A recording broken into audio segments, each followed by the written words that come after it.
We have developed. So use this one, use this. Okay. It's exciting to present to you our draft plan. We are formatting this meeting as a presentation, and then we'll move into the open house format. We have team members that will be here to assist you as you view the different boards if you have any questions. Again, welcome to our final public meeting. Here's an agenda for this evening, our introductions. We're going to talk about the comprehensive plan overview plus highlights of the plan. Then we're going to allow you to stroll the comprehensive plan. That's where you'll get to stroll around, take a look at the boards. And we'll talk then at the end about next steps. As a matter of introduction, the mayor did reach out and apologize for not being here. He has a schedule conflict, but we do have representation from the elected body here.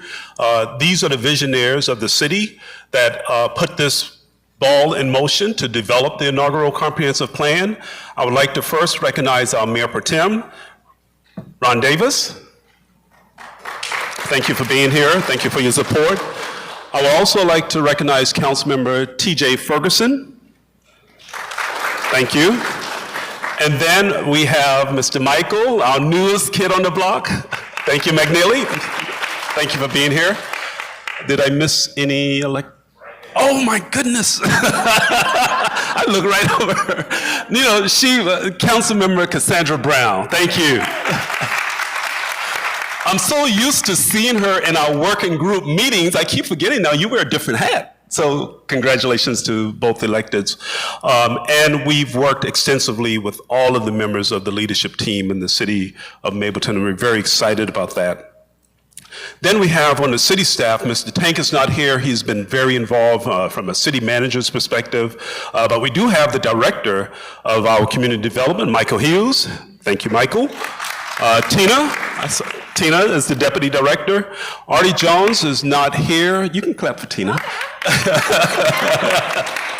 Artie Jones, he's the economic development director who's been integrated in this process because we talked about economic development throughout the plan. He's not here, but he's been very engaged. And we have Lily Smith from the city manager's office who's also been helpful with the logistics and the planning for this exercise. Now, moving over to the consultant team, I've introduced myself, John Funny, a principal with Grice Consulting Group, plus other people in the background at Grice that's working on this. Tonight, we have Allison Stewart Harris. She's my deputy project manager for this exercise. She's with TSW. Nick is not here. Content Terry is actually on our virtual attendees. Let me pause right now and welcome our attendees on the virtual line. This morning we had approximately 40 individuals that signed up and they're watching us virtually. So hello to our virtual audience and thank you for participating. Content is actually working with them and we're communicating with our live audience here. So if they have questions, we want them to feel that they're taken care of. So while I'm speaking, Allison is monitoring that, and when Allison gets up to present, I will be monitoring that as well. Content consultant, we have Shalissa with Noel Consultant. I know Todd is here, our economist, and we also have Chad who's working with Noel. And then we have Sammy Powell who's in the back with Atlas Engineering. Now, Sammy is unique, and I say this because Sammy is a long-time resident of Mableton. And he's with Atlas Consultant, and he was a part of the team also. So thank each of my team members for being here, and not only that, for the hard work and the heavy lifting that has gone on from the start of this project. So let's go over some of the comp plan overview and highlights. What does a comp plan do? This is just a quick 101 refresher because we spoke about this from the inception of this project. Before I do that, I want to recognize other appointed or elected official in the room. I know we have several planning commission members here. Commissioner Meyer, Robin Meyer, I see you in the back. And we have our chair of the commission. Thank you, Mr. Philpott, for being here. Did I omit anyone? Who did I omit? Oh, thank you for being here. I'm sorry about that. I didn't see you hiding there. But thank you, each of you, for being here and supporting this effort. What does a comp plan do? So it really sets a long-term vision for a city to basically focus on things that you want to accomplish over the next 20, 30 years. It's not a 5-year plan. Although there's some elements we'll talk about later that will be implemented, that should be implemented over a 5-year period, but this plan is really a visionary plan looking out into the future, granted why we named it Mableton 2045. It focuses on areas that the city has control over: economic development, housing, transportation, land use. Those are the major key elements of a comprehensive plan. Out of the comprehensive planning process, we have to develop a land use map of some sort, some type.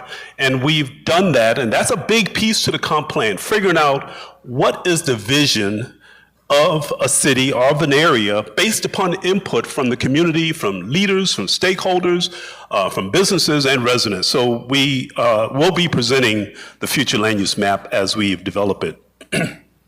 I spoke earlier about there's an effort that has to be done over a 5-year period. What they call that is the community work program. Within that work program, the city have now measures that they can implement over a 5-year period. And within 5 years, you will come back and say, we've done this, this, this, and this, check the box. But being as robust as this plan is, we've developed projects way beyond 5 years. So it's up to the political leaders to take a look at what's there and prioritize what would fit within that first 5-year period. Because here's the catch. When you come back in 5 years to update the plan, DCA and ARC, okay, I'm using an acronym, Department of Community Affairs and Atlanta Regional Commission, they're going to be looking to see what have you accomplished over the 5 years. You told us you're going to do these things. What have you accomplished? So as a plan update, we would need to report out, we've done this, this, this, and this. So we always tell cities, don't bite off more than you can chew. Look at your budget and figure out what you really want to put into that 5-year plan. Another purpose of the comp plan is so that local jurisdiction can gain access to state and federal funds. Because once you complete a plan, we have to turn this plan into DCA and ARC, and they will review the plan to make sure it meets the minimum requirements, guidelines. The state of Georgia, I saw a state rep, she was here. There she go. The state of Georgia have a code, OCGA 50-8-1. It's the Planning Act of Georgia. And we have to meet or exceed, in a lot of cases we exceeded the requirements in that Georgia Planning Act, because that's what the state used as a measuring stick to say whether or not a city is qualified, and they call you a qualified local government, QLG, and the Community Affairs Department is the one that actually authorizes and provides that certification. So the process, what did we do? First, we came in and we did a complete assessment of the existing conditions within the city of Mableton. Then we went and engaged with the community. That's very important because, as I said throughout this project, we're professionals that develop hundreds of comp plan. Sammy lives here. Most of us don't live here. So we have to engage with the community, the residents, the businesses, the stakeholders, to hear their ideas so that we can incorporate that into the planning process. So we did that during the engagement with the community. From that, we developed vision and goals, and then we went into recommending policies and our projects. I like to say the 3 Ps. We came up with a list of projects, policies, and programs. We did that. And now we're finalizing the plan and beginning the process of going through the adoption process of the plan. Here's the schedule. We started this exercise back in August of 2024. We started up and then we had a brief delay. The city had some personnel changes. So everything beyond April, blame that guy. Nah. Michael showed up in April of 2024. 1 year ago yesterday. 1 year ago yesterday. And from that point, we've gotten great leadership and great reviews and great involvement from Michael and Tina and their staff. So there was a brief delay for about 4 months. And then when Michael came on, we were back at it. And right now, today, we are in the month of April, and we're getting ready to go through the adoption process for the comp plan. Where's the draft plan? We've gotten that question. The draft plan is on the project website. The project website is www.mableton2045, and there's a drop-down tab for community engagement, and then there's another tab for meeting contents. And the reason I want to explain that is because that's the website, and then you see the little drop-down up there. We not only have the draft plan there, every element of work that we've done during this process is on the website. All of our steering committee meeting agenda and the content is on the website. Where are my steering committee members? Wave your hand, I saw you, don't hide. Thank you for all your hard work on this effort. Then we had 3 previous public meetings. So if you go there, you'll see all the public meeting information and content and presentation. And then you go to draft plan. There are 2 parts to the draft plan. And we did that intentionally because the document is about 280 some pages. And if we put it in one PDF, it takes a long time to open it up. So part 1 is page 1 through 115. Part 2 is like 116 through 2 something. But both of those are there, and you'll see that when you go to the website. So if you want to visit the website, should I say, if you want to visit with the plan, you can go to the website and see it. Now let's go back up. Let's say you have a comment. You see that little blue tab down there on the home page? What does it say? Provide comments or something like that? I can't see it. But it's a way you can hit a tab. You can put your name in. Don't do it anonymously, because if we have a question that we don't understand, we want to be able to communicate with you. Put your comment in there if you have a question, and it emails it to the team instantly, and we'll respond back to you. Or we may call you up and say, let's talk about this a little more. Tell me what you're thinking, because sometimes we need more information. All right, so that's the website. Work completed. I want to emphasize the amount of work that's gone in with the public engagement component.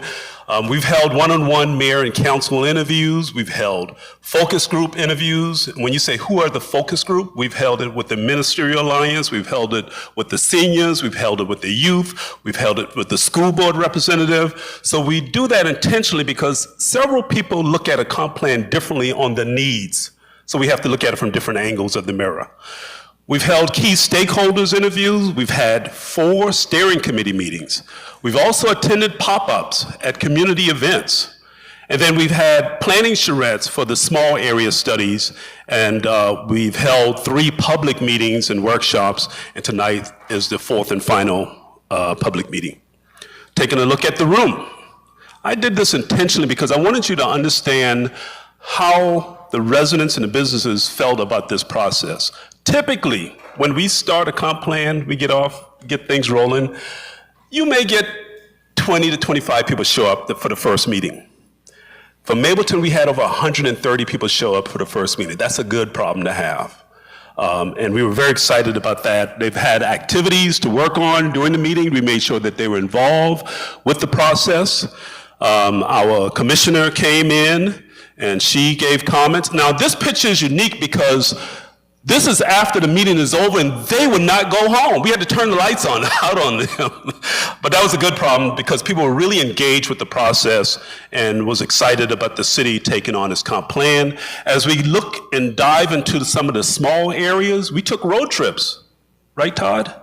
We took road trips and went out in the field with a team of residents and businesses to basically say, okay, let's look at this area. What do you envision for this area? What do you think works from a land use perspective based on what's around it? So we did some really good dive in, and then we came back into the meeting room where Commissioner Robin Meyer is leading that group there. Looked like she's telling us what to do. But we had an opportunity to come back at the table and start crafting these visions so that we can get a nod from the residents. Because keep in mind now, they don't do this every day. But us as professionals, we had an opportunity to bring them to the table and say, is this what you're thinking? So we were crafting as we go.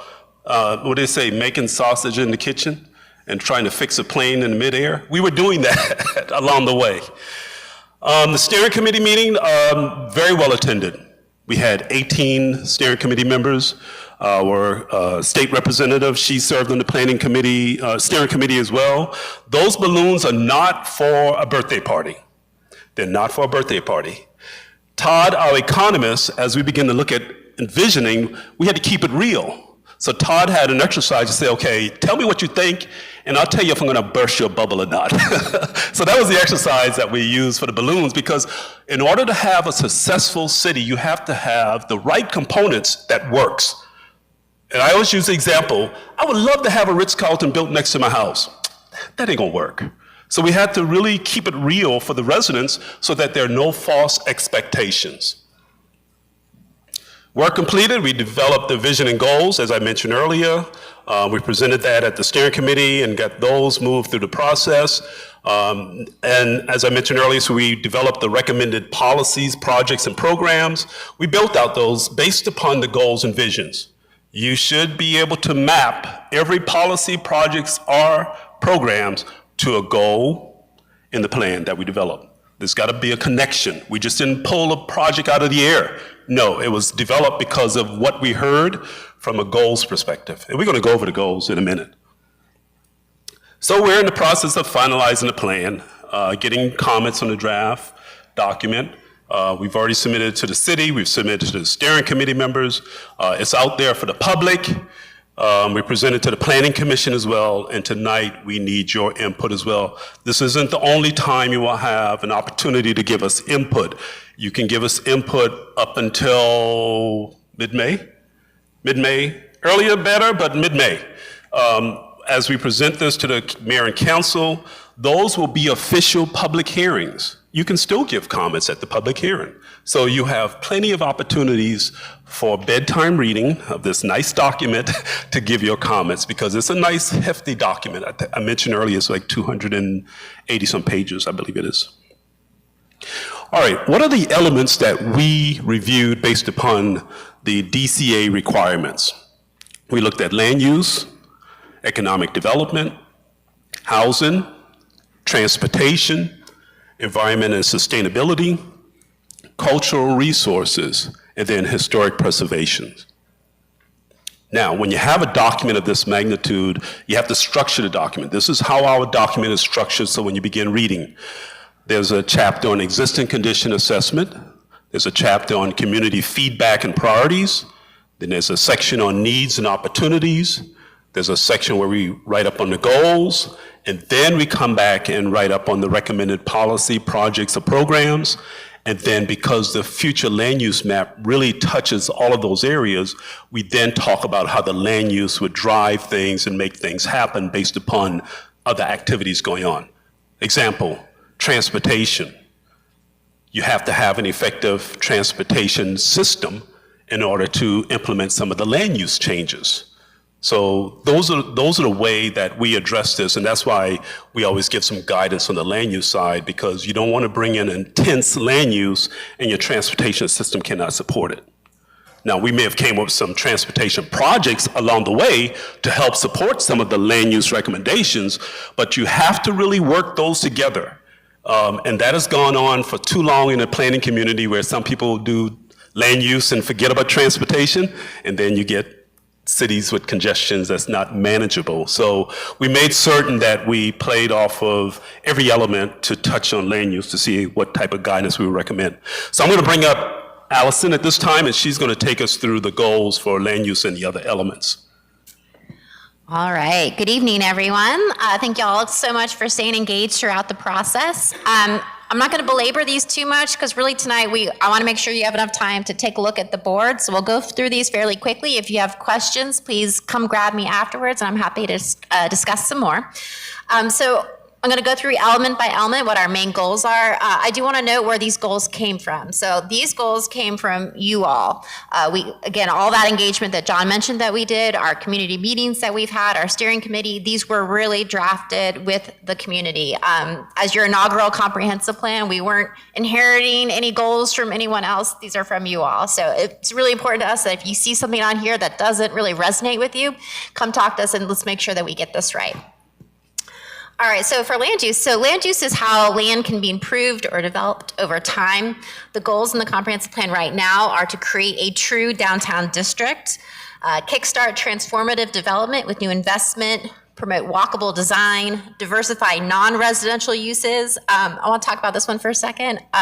This is really kind of talking about like, hey, we don't want more tire shops. So that's sort of a more plannery way to say that. Leverage unique destinations to spark investment. Protect the scale and quality of Mableton's neighborhoods, and establish a transparent process for land use decisions. We know that a big reason about why y'all wanted to become your own city was to really have a stronger voice in what's going on with the properties in your city and have a much more leadership about what that looks like. So we think it's really important that that transparent process starts now. In terms of economic development, maintaining easy access to the region, one thing that y'all have really going for you is your amazing location in the Atlanta region. What we've also talked about is growing the entertainment district, which we are in right now, expanding Mableton's employment base, supporting Mableton's industrial sector, enhancing Mableton's image and perception, and working with Cobb County to improve your K-12 schools.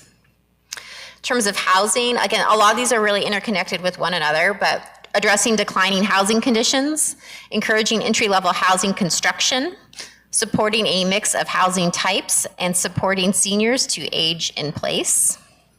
In terms of transportation, there's no traffic here, right? So in terms of this element, really looking at how do we improve mobility and accessibility?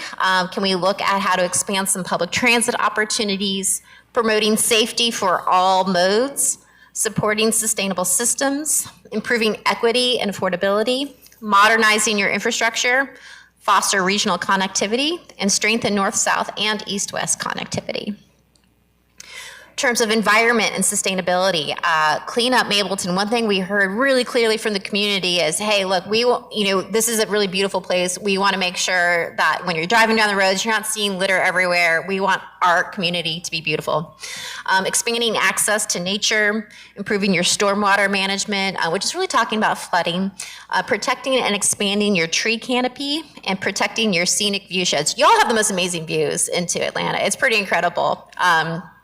It's really remarkable. Cultural resources, support your growing arts community, looking at ways that how do we integrate art into new development, exploring opportunities for more events and festivals. And then finally, historic preservation. Sometimes we think of historic preservation as like dusty museums, but that's not what we're talking about here. We're talking about how do we tell the story of Mableton? How do we talk about all the different folks and all the different communities that have been part of Mableton over time and really make sure we're telling everybody's stories. And then protecting your remaining historic resources. So those were the big elements, but I wanted to talk a little bit more about land use in particular. Again, this is probably one of the most important parts of your comprehensive plan, so it's really important that we get this right. What I'm going to be talking about is really about these boards over here on this side of the room, and I'll go over what those are, but I just want to kind of connect those dots for you right now. So your land use element, this is going to serve as the city's policy guide for long-term development. It really has two main parts. The first is character areas. These are large areas of similar character in Mableton. As you can see here on the boards, each of these areas is mapped. We have a quick vision about what we want to see in these areas in the future. We've provided some guidance of the appropriateness of different land uses, and that's what those really colorful charts are. We're calling that a stoplight chart. What that does is says, okay, let's think about all these potential land uses that can be here in Mableton in the future. A lot of them are here now. And for each of these areas we've mapped out, those land uses in green, we say, you know what, these are probably appropriate land uses moving forward. Those land uses that we've listed in yellow over there, they might be appropriate in certain conditions, but not all. And then the ones that we've listed in red, these are probably no's. I do want to talk a little bit about how this gets used, because I think that process is really important. So the way that this comes into play is, let's say you're a property owner and you decide that you want to make a change. So you say, all right, City Mableton, here's my plan. Here's what I want to do with my property. So your planning staff member will say, okay, well, let's take a look at this. So one of the things that they will look at is they'll say, okay, does this plan reflect what we're showing in this character area? So let's say we're talking about the new city center. That's your property. They'll say, okay, does this change that you want to make on your land, does that fall in the green? Does it fall in the yellow? or does it fall in the red? If it falls in the green, that staff person would say, okay, right up in the report, this aligns with the comprehensive plan. If it falls in the yellow, they say, hey, you know what, we want to make sure that we're looking at this closely. It's not a no, but it's not a yes.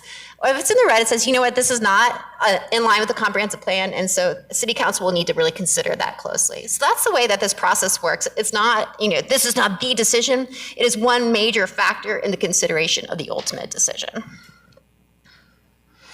So again, this is a map of what these character areas look like. You'll see that big yellow color. It covers a lot of the city. Those are your suburban neighborhood core. So that is an area where we're saying, you know what, a lot of folks are very happy with how these areas are. We're not talking about a whole lot of change there. So you'll notice that a lot of the other areas, they're smaller. These are some of the areas where we would be looking for a little bit more change. This map up here is also the same as this one all the way down at the end.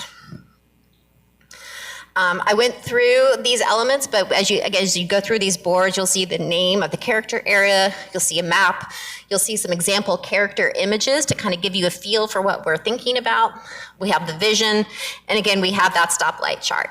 One thing I do want to note at the bottom, we have a recommended number of stories. So we're not saying this land use always is going to be 3 stories, but we think that every character area, there's a different intensity and density that's appropriate. So what you'll see there is that guidance. So no matter what that land use is, we're saying, you know what, the recommended stories is between 1 and 3 or something like that. So be sure to pay attention to that at the bottom.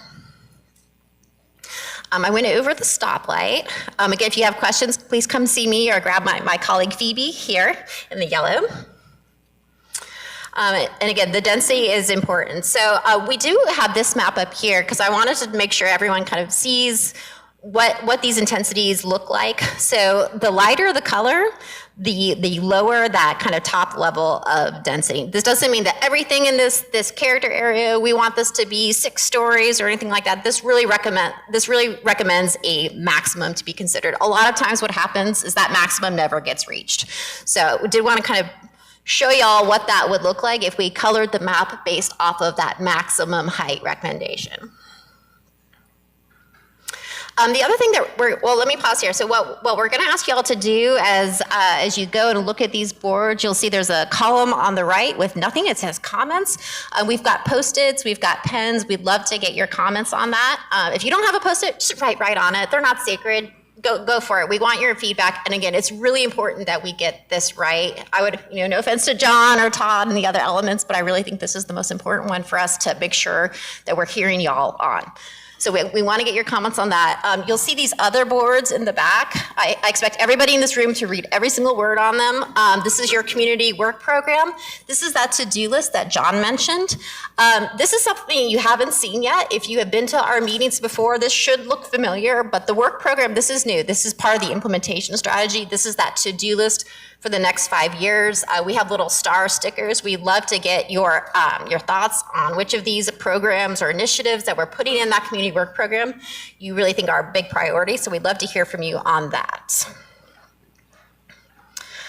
Just at a glance, there's 89 projects and initiatives on this board. That might sound like a lot, but we've worked in communities that have 400, 500. That's a lot. No, I'm sorry, there's no community that's doing 400, 500 things in 5 years. I don't care how big you are or how great your staff is. So we're trying to keep it a little more realistic. You can kind of see the distribution of the types of projects. A lot of these are transportation projects. That's because there's already a lot of transportation projects on the books that are planned and programmed and moving forward, and this plan recognizes those. So with that, that is the end of our presentation. Again, we'd really like to spend the bulk of our time tonight getting your feedback. So again, these are your land use boards. We really want to make sure we're getting this right. We've got Post-its, pens. Come see me or Phoebe for those. What we also have here, please come and also see us to get one of these handouts. This is the land use table. So all of those different uses that are listed in the table, these are detailed out in this chart. So this gives you a sense of, okay, like, well, what do they mean by large lot residential? So we have an image, we have a description, and then we list which character areas that future land use is shown as green in. So please come see us for one of these as well. We want to make sure that you know what you're looking at and you have a reference. So for these, you need this sheet, Post-it or pen, and for the boards back here, we'll give you some stars. John, is there anything else you wanted to? Let's see if there are any questions. Okay. I turned the mic over there, so. Okay. Are there If you any? have a question, just come to the mic so everyone can hear you.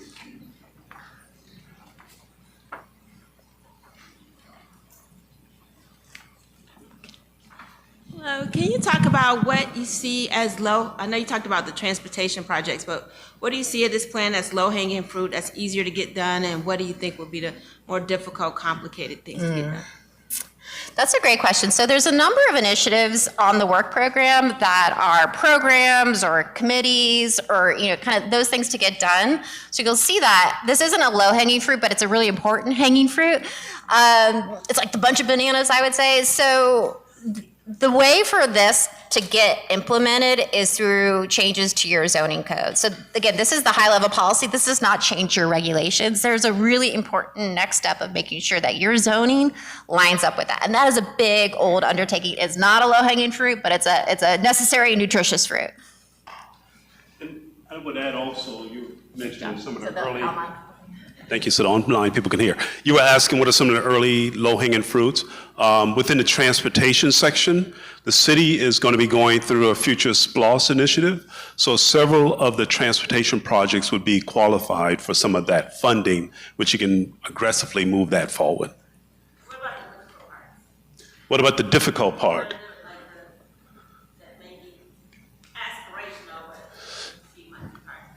Yeah, so when you're in an area that is hungry for redevelopment, for example, to provide a quality of life to residents within a particular area.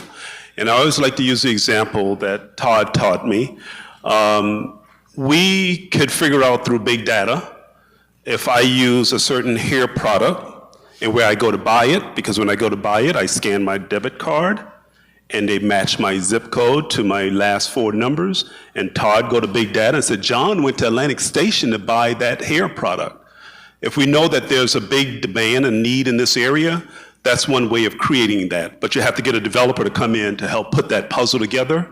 That's a big lift because you have to get a developer interested in an area, and then the economists have to say, what are the specific demand for that area? So we did look at some of the redevelopment opportunities, but yeah, that's a big lift. And sometimes it takes years. I mean, it's not going to happen in 5-7 years. Sometimes it takes years to align the stars with the land use that has been developed, with the developer that's interested in investing in an area. That's a heavy lift. You had it? No. Oh, sir? I was wondering if you guys considered the airspace that's above this plan that we got going on for the future. So in terms of the airport nearby or in terms of? Whatever's above our area, just the airspace.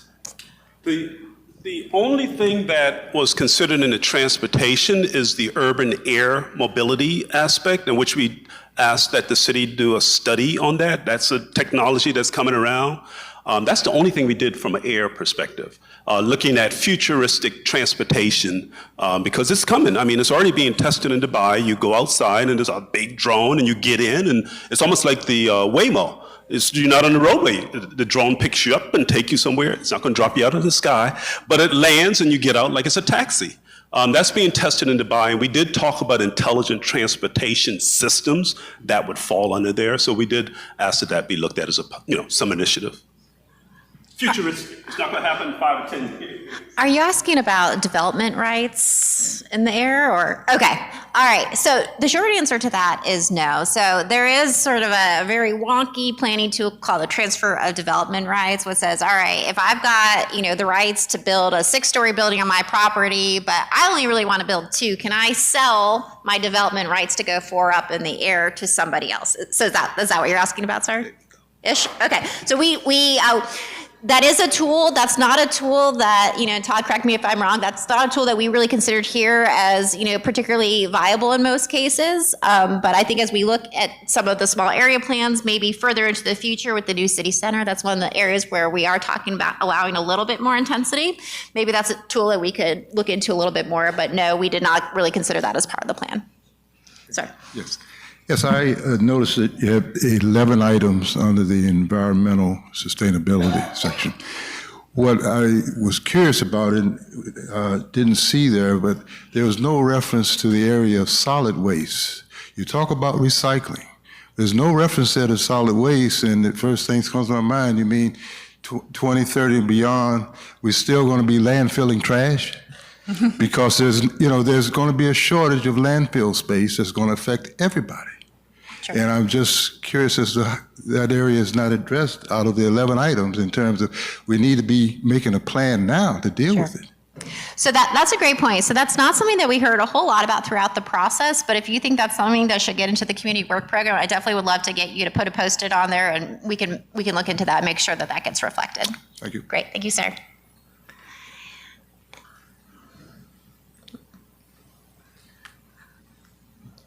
Hi. Can you guys hear me? Here. Okay. I did have an opportunity to kind of look at the plan, not as peruse it as much as I want to. I thought that it had like some things that I didn't know that I learned, but I thought there was a lot of redundancy in there. That could be because there was interdependence on some areas. So it was there, but I thought it was really light on infrastructure plans. Some of the things that I thought it was kind of light on, and I just really want to inquire about, and I had to write them down, is one, I didn't think that like there was any kind of technical street design manual. So we talk about walkability, but there's not anything on the streets where you're telling us we're going to have a hub here, we're going to do this here, or that gave us more of an idea of what you're thinking about in as far as that type of thing is. I also thought it was very light in digital infrastructure.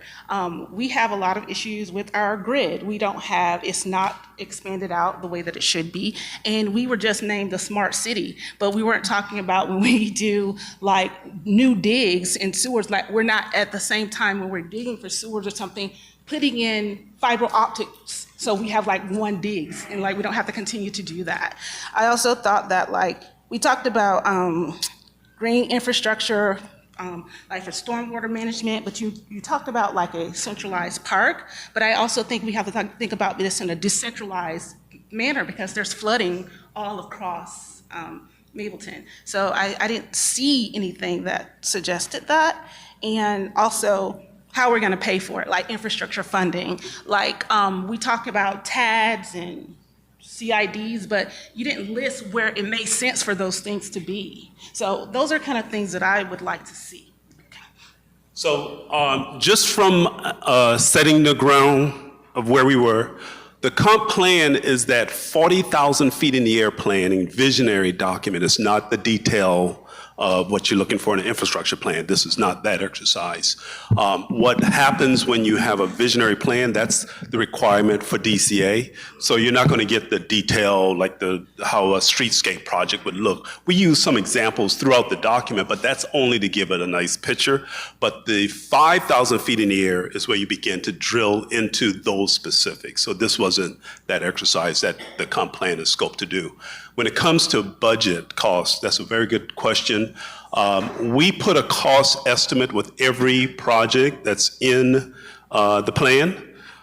That's a planning level estimate. It still doesn't give you the engineering 1,000 feet in the air estimate. We're still at 40,000 feet, but they're good numbers because we've seen a lot of projects and we always pull from those to determine what's the average cost for the type of projects.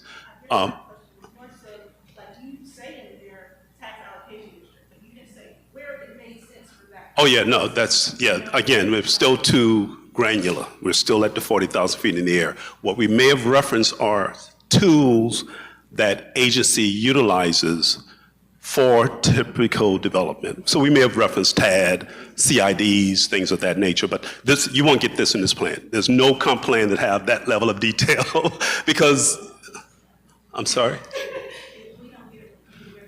No, okay, that's a good question. So the comp plan sets the vision.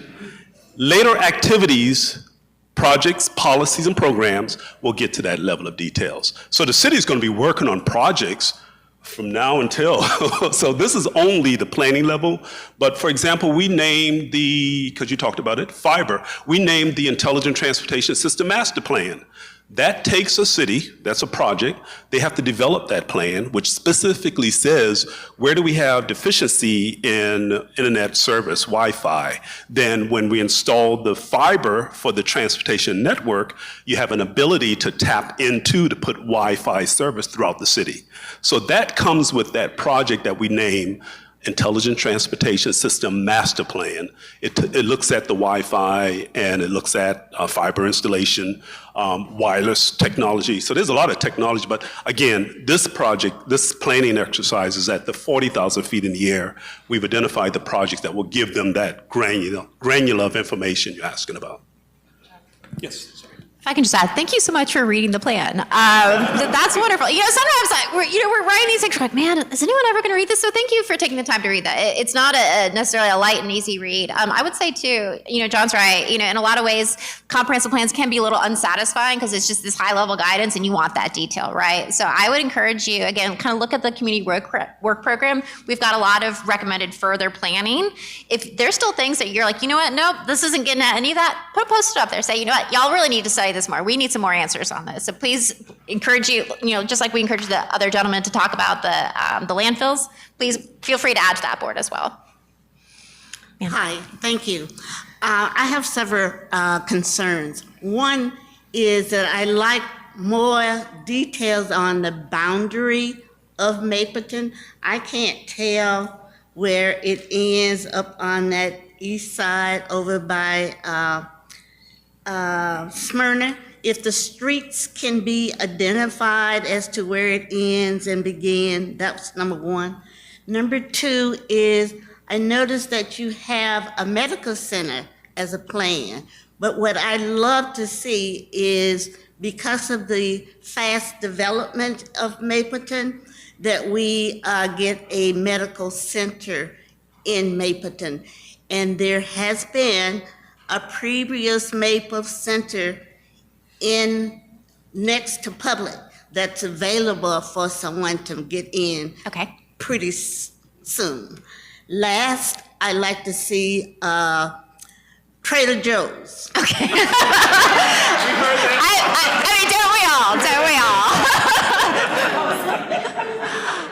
All right. I think we have time for one more. Yeah, and this may be one of those that it doesn't get into the details. The level of transportation suggests already that Mableton maybe is bumping up against what our infrastructure can handle. So how much of that were you able to identify in terms of where we really could be growing right now because the infrastructure is there, and where we got to do this project first and build out the infrastructure before we can start adding other new growth? Sure, so I can, do you want to start? Yeah, you want to start? Oh, you can start, yes. Transportation. We beat our head against the wall on this one. Allison mentioned earlier that all of this yellow, or gold, yellow, very well established single family homes. My planning team got together and said, where can we put in some new east, west, north, south? It's tough because we have these beautiful communities and we just can't just ram a road through a community. So we look at ways to do that, and that's one of the reasons why we always look at now, instead of doing development that's scattered along a corridor, it's more of a nodal development where you have a grand entrance, and then you have an internal street network within that, and it's walkable, and it has a mix of housing there, so people can walk and go get a loaf of bread versus having to jump in the car and drive everywhere. So that's the approach we are looking at, more of a nodal versus scattered development along a corridor. So we wrestle with that because transportation is an issue. From our modeling and studies, 68% of the volume that comes through does just that. It comes through Mableton. It doesn't stop in Mableton. There's a way to handle that in the planning world. You develop things that become attractive to them along the way where they would love to live in Mableton because they see it going through. So there's a way to plan for communities to attract people that are traveling through and try to capture some of them. And they may move from Douglasville, wherever, to Mableton, but transportation is an issue. Now, introducing a transit plan would be great because then you have a way of collecting a group of people in one unit versus multiple single occupancy cars. So transit is one of the recommendations to look at what can be done to improve transportation, but it's really tough. It's tough to put a north-south road through here because we go through subdivisions. I had one council member call me and say, why is there no, it's not neither of you, why is there no development in my district? I said, you do not want to get rid of the voters. You put a development there, you get rid of voters. So she immediately got the hint. Alice, you want to add?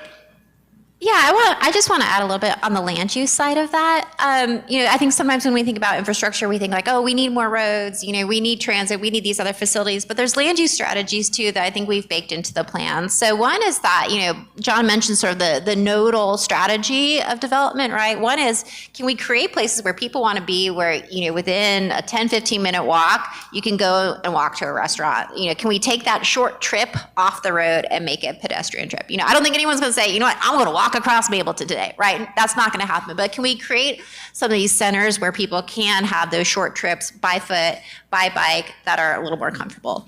Another piece too is access management, which is really just kind of talking about like, how many curb cuts do you have along a roadway? How often are you stopping behind someone in the right lane because they're turning in somewhere, right? And so over time, if you can adjust your code, your zoning code, can you start closing up some of those as your corridors redevelop? Can you make it so that not every shop has its own little entrance, right? Can you start reducing those driveways into some of these commercial areas that aren't frankly necessary but are causing backup? So there's a lot of different smaller strategies. That's not just we're going to build a lot more transportation, but can we be smarter about the space that we have?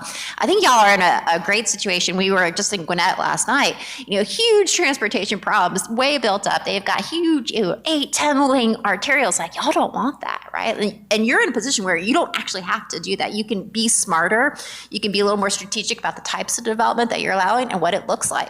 So that's all kind of baked into the plan. It might not be super obvious, like smacking you in the face when you read this, but that's part of why this land use strategy looks like this and not so sprawly. One piece I omitted, the stormwater piece. So the city have certain services that it is providing to its residents. Stormwater still resides with Cobb County. So what will be done is Cobb needs to look at the stormwater management piece, and we mentioned that in the sustainability section, to determine what needs to be enhanced from a stormwater policy perspective. There are certain things that happens when you're doing development that you want to make sure you have the right policies that are in place to effectively address stormwater before it becomes an issue. Once it's an issue, it's too late. So you really want to look at it on the front end based upon the land use and the future vision of the area to figure out what stormwater improvement needs to happen before the project comes. With development, developers have to go through a stormwater checklist to make sure that they're putting in the right infrastructure to handle the water runoff, the stormwater, from their development. So that's already into play. It's just that Cobb County would need to pay particular attention to the vision of Mableton so that they can then address their stormwater policy that for these areas that's looking to expand. Last question? Quick question. One more, come on up. Hey, I was just my name is Joe Palisa. I live here in Mableton. I was just curious if there's a certain rationale for the cutoff period for the feedback.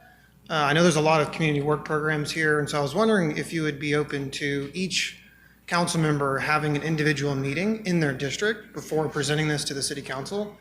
Because honestly, I think this was rushed, and I think that these community work programs need to be discussed in district with the council members before we present it to the city council. And I know there's a feedback period, but my confidence in that feedback actually being integrated is very low. So I look forward to that being disproven. Joe say that, I didn't say that. John, based on my communication with you by email, you have not been very responsive to me. Okay. I reached out to you July 2024, and you have intentionally blocked me from being a part of this. I have the receipts to prove it. Happy to talk with you more in person. So please, how is this going to be? Let me address that before we go on, because I don't want to give the wrong impression. Please do. you requested to be involved with every meeting we have with this plan. As an observer. That's not a residence role. We can't have you in meetings where we're working as a team. So I was let me talking about clarify specifically that. the I'm stakeholder talking meetings? right now. Excuse me. So, Talking incorrectly. so we invited you to come to all the public meetings, all the open public meetings, but as a team leader and a principal, I would not have you involved with our internal working project meetings. That's different than what you're talking about. But coming to the public meeting, yes, you're welcome. So I did not block you from that. To answer your question about extending the period, the way it works with cities and comp plans is that DCA gives us the guideline that we follow, and they do that based on typical city responsive time. So they allow the adequate amount of time for residents to respond. We've actually extended that to give more time because the document is going, once we take it to the mayor and council on the 22nd at your meeting, they will approve for it to be shipped to DCA for thorough review to be qualified, certified.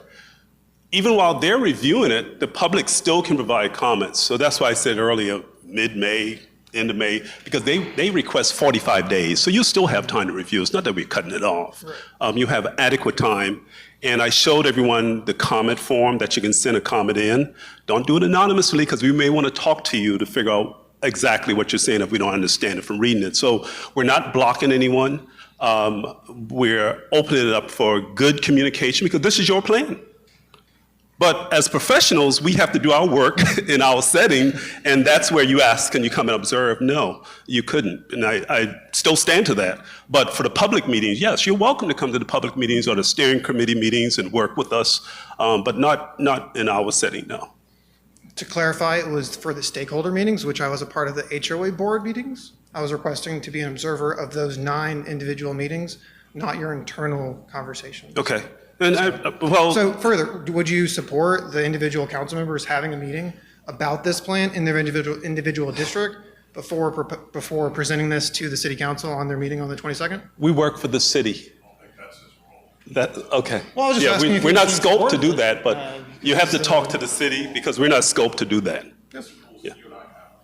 Yeah, I would love to. I tried to meet with you this week, and Okay, yeah, but no, it's an open plan. We want your input. Please review it, and we've added adequate time for you to review it. Good evening. I saw on one of your slides where you guys had an option up there for seniors aging in place in their homes. Mableton is changing, and it was changing even before it became a city. We got a developer now who wants to come here and build $1 million homes. And John, I talked to you months ago about the qualified census tract that HUD uses when they give low-income tax credits to build affordable and attainable homes. But I didn't see any of that in you guys' comprehensive plan for the future of keeping people in their homes and being able to build affordable and attainable homes. And again, you know, Mableton is changing, and it's going to change a whole lot. So, I mean, what are we doing, or what are you guys doing, and how are you guys putting it in your plan to adjust the affordability, the attainability, and also for us who are seniors who are in our homes? Because as soon as they start building these $1 million homes, that means the property value is going to go up, and it's going to price a lot of us out of our communities. I mean, so how are you guys addressing that? Because I didn't see anything in the comprehensive plan that spoke to that. Sure, so I can start, and I might also look to Todd for part of this. So, you know, in our housing element, I did mention that one of our goals is to support seniors to age in place. So a big part of that, too, is providing lots of different housing opportunities. What you'll see on the boards and on our future land use table, we've got, I think, 6 or 7 different housing types that we're talking about, saying, hey, look, we really need to open this up and have more options.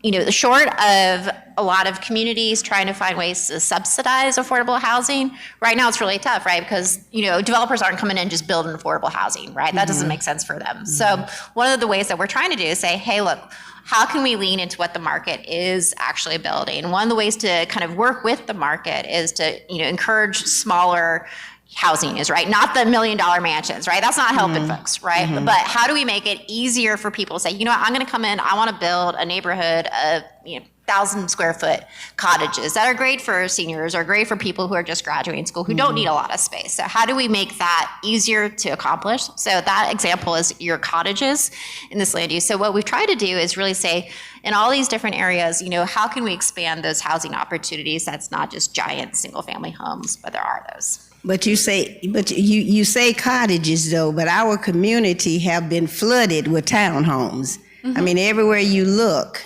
you see townhomes. So do we become a townhome city? Do we become a townhome community? Because there are a lot of us who are single family homes, and it's like there's a moratorium on single family homes. I mean, I've seen a few built, but with maybe the last 10 years or 6 years, it's just all been townhomes. Okay, travel with me for a minute. TSW and Grice have been working on planning, oh my goodness, over 20-some years now. We worked on the Atlanta Beltline together. Beltline is building out based upon our plans. And you have the tax freeze. So as development happens, the property taxes freeze. We would suggest that the city does something similar when creating. But I was having frozen with the county for the last 6 years. Let me finish. Okay. Yeah. Okay. So But you said the magic word, freeze. there are tools that can be put in place when you have existing residential areas and development is happening around it. And I just use that as an example because it's working and it's been successful in Atlanta with the Beltline. So there are things that can be done, but this planning level won't give you that level of detail. That typically comes in a TAD study or a CID study or tax incentive study. So that's a little further down the road because, again, she asked what's the tough question earlier. You have to align the stars with developers and make this attractive, and you may have to put something in the pot to make it happen. And then you have to be also considering what's happening with the residential area. So they would know that at a certain point, you may freeze the taxes and only the increment from the development is what will rise in taxes. So there are different models and tools that can be done. And you keep saying freeze the taxes, but again, we haven't had a tax freeze since 2021. Since 2021, our property taxes has steadily been going up. I can't help what happened in the past. I'm not asking you to forward. tackle it. I'm speaking to what your comprehensive plan is displaying. I'm not asking you to tackle anything. I'm asking you to just be reasonable with your plan and include in there that there are people who may not be able to age in place, and there may be people who may not be able to buy a home in this area. And you keep throwing the Beltline at us. What's the average cost of a home along the Beltline? See, that's what you have to look at. I mean, what's the average cost? Yeah. Thank you for your comment. Okay, thanks, John.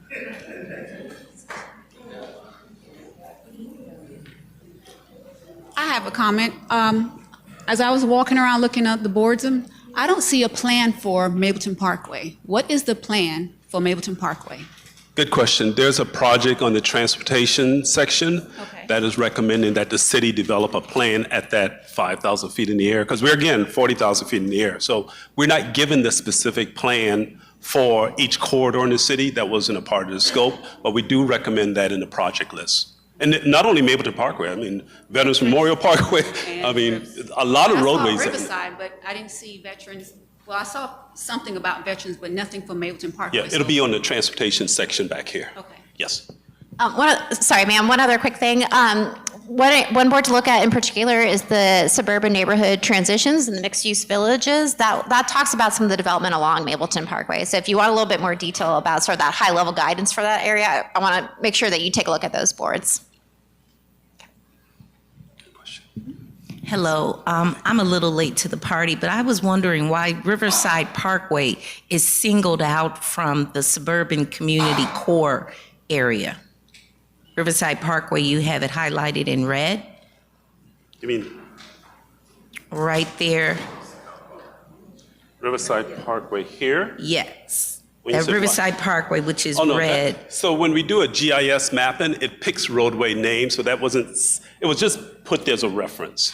Okay. Is that what you're talking about? Well, I think, are you talking about why it's a character area all by itself? Yes. Yes. Okay. Yeah. So I can answer that question. Thank you. Yeah. So the reason it's a character area to itself is because it does have a different character right now. There's a lot more multifamily there. That's in your typical suburban neighborhood. So if you compare that area now and what it looks like to a lot of the single family homes, it's a pretty significant difference. So that has different strategies to go with it. It's also closer to I-20, and with the access there, we think that also has more potential for investment too. And is the redevelopment of that area included in your plan? No, so we did not do a redevelopment study for Riverside Parkway. So it's going to stay as it is? No, so what you'll see here, these are the recommended future land uses, and then there's always the opportunity to do small area studies for what that redevelopment looks like, but it's not one of the 5 small area plans that John mentioned. Okay, thank you. No, you're good. Good question. Okay, so we're going to break out now and go to the boards. As Allison mentioned earlier, we have 12 character areas on this side of the room. The first one just shows the overall map. 12 character areas, special character areas, and then the work program boards in the back. We have stars that we would like for you to highlight your priority as it relates to the work program. Which project or policy is more important to you? We want to be able to prioritize that. And Allison is going to provide a handout to address the land use, how it looks for different land use that's called for on this area. So they're going to hand that out now. All right, so I think we have. So begin strolling, and we'll have team members out answer your question if you have any. All right. Councilmember Manili, I'll file.